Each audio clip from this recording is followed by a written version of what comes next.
Hey guys, Shnickerman here. I'm in my work clothes today. I'm on a business trip and I saw that there was this really huge video game store slash warehouse close to where I'm at. So I wanted to check it out. I drove about an hour in rush hour traffic to this place. I know that they have really cheap video games and a huge amount of selection. I think they do video game repairs. So I'm going to take you guys inside, show you some stuff, and then hopefully pick up some good titles and give you guys an overview after. So, peace.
So I originally recorded that video in the really big game store quite a while now. I think it's been at least 1 month. I'm in the process of moving, so you'll see around me basically nothing in here, and it's difficult for me to have the time to record these during the moving process. But I wanted to say that the video game store actually had a very good selection. I'm going to put some footage in here. Pretty much every console they had it in an enormous selection, from PS3, 360, PS4, etc. Even some older consoles, maybe not as much quantity, but good quality. And everything, they kind of pride themselves on having really nice looking cases and artwork. Everything is shrink wrapped, although it's not like sealed, it's just shrink wrapped, but it looks very pristine. And so I picked up a bunch of games, and I just wanted to say a couple things about this store. One thing is, like I mentioned, have a great selection. The service in the store itself was good, but there were a few things that kind of felt off for me, so I wanted to just be transparent with this video. So the first thing is, they do label everything if it doesn't have a manual and the condition, etc.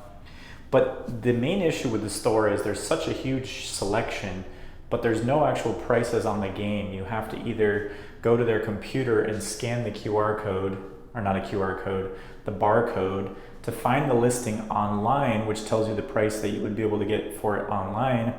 And then that's kind of a different price even than the price that you get it for in the store. So this is not really clear, and it was quite frustrating to me with specific games. This store is known as a really large online retailer, so it makes sense to me that the computer system kind of matches up. But I was pretty surprised when I found out that the prices of the games, even in the store, were kind of like the price of the game plus the shipping that you would pay online. So I ended up actually paying a little bit over the price that I would get shipped to my door, which I know you have to have a store and kind of have the resources to run the store and everything. And like I mentioned, it's a huge store, huge selection. But this kind of just off-put me a little bit. I feel like when you want that shopping experience and you have to be competitive with other markets, I don't really understand why I would be paying more than their online services for the same game. And like I mentioned, the prices in the system are the same exact prices that you would get online. So that being said, I did pick up a lot of 360 games, a couple of Kinect games, a couple not Kinect games. I kind of used it as an opportunity to pick up some more uncommon titles that would just kind of be a pain if I wanted to buy them all separately on eBay. They're uncommon enough that they won't show up in lots or like in the wild, like thrift stores for me to pick up. And then there are some definitely very, very uncommon ones that I just don't see very often. And I think it was a perfect time to pick it up. I picked these up in like mid-June or something like that, before the Xbox 360 store started. So I want to hear your guys' opinion. I don't want to make this video. I had a good experience at the store, like I said. It's just a little bit frustrating not knowing what prices I was going to pay for these games ahead of time.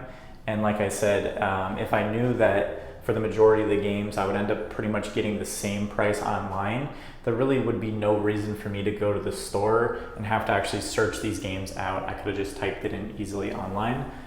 So now just to talk a little bit about which games I did pick up. So I picked up a couple, like I mentioned, Kinect games. I think the Puss in Boots game is more common, just don't see it too much. And the Twister game as well, same thing with that. Fairly more uncommon, but still a common game. Some of the normal 360 games, SpongeBob Truth or Square is a game that has a title that seems like it would be a party game, but it's actually a platformer. It's probably one of the better SpongeBob platform games, so I picked that one up. A couple kart racers. I think I got DreamWorks Kart Racer and Ben 10 Kart Racer. My wife and I like to play kart racing games, so I thought those might be kind of fun to pick up. And one that I've been trying to get for a long time, but it seems like wherever I go just never has it available, and that's X-Men Destiny. This game was developed by the same developers as Too Human, and it's not supposed to be a very good game, but I do have most of the Marvel games on 360, so I definitely needed to get X-Men Destiny. And I've always wanted to play it. I remember when it first came out, it was kind of pricey for a while. I just never felt like getting it, so finally pulled the trigger on that. I got Hasbro Family Game Night. That one's got a compilation of a couple Hasbro board games. I also got the Young Justice Xbox 360 game, which I don't think I've ever seen before. And I also picked up a game called Risen 2, which is in a series of games. There's Risen 1 through 3, and I believe they're pirate kind of open world action games. And I was just checking out games that I don't see very often show up, and that one piqued my interest, so I decided to pick that one up as well. I also picked up Toy Story Mania for Kinect, which is one that I never really see in the wild, and also Disney Pixar Rush, which is, again, a fairly common game, but for whatever reason, when I picked up lots in the past, it's just never one that's on there. Like I mentioned in previous videos before, I do feel like Kinect games, even though there were a lot produced of specific games, I think soon there may be an issue with people that are going after the set, trying to find the more uncommon games. And I just get the feeling like Kinect games were thrown away a lot compared to other 360 games, which seems kind of weird, but if you think about somebody who might have been fond for Halo 3, they're less likely to throw that away than people who maybe had like Kinect Adventures, which they don't really have any attachment to. That's maybe a bad example just because Kinect Adventures... Well, that was certainly loud.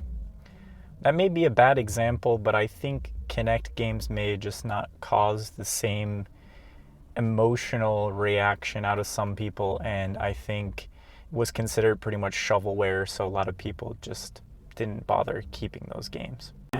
So I hope you guys enjoy this video. Definitely, if you're in the area, check out this estarland store. It's just really cool to check out, hang out with some friends, look at some games. So until the next video, guys, peace out.